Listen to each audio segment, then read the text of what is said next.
On a quiet night, with the sky clear and the stars twinkling in their eternal dance, a young man, Antoine, sat on the roof of his house.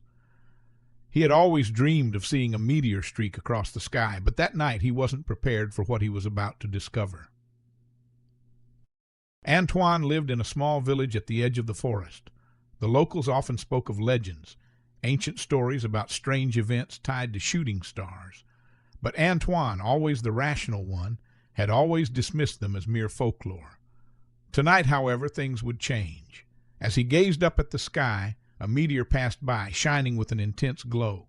But this wasn't just any meteor. It left a glowing trail that didn't fade, as though the object was moving slowly, then stopped abruptly above the forest. Intrigued and a little frightened, Antoine decided to go to the spot where the meteor appeared to have landed. He grabbed a flashlight, put on his shoes, and ventured into the dark. The forest, usually silent, seemed strangely alive tonight.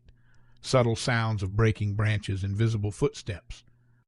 After an hour of walking, he finally saw an eerie glow through the trees. He approached and discovered a crater in the ground. But this wasn't a typical crater. Inside was a stone, smooth and black like obsidian, glowing softly. Antoine approached, his hands trembling with curiosity and fear. He reached out to touch the stone, and the moment his fingers brushed its surface, a burst of light engulfed him.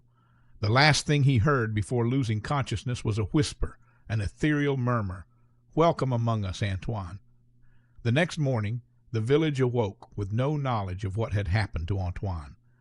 All they found on the roof of his house was an old dusty book, open to a strange page, with writing in an unknown language.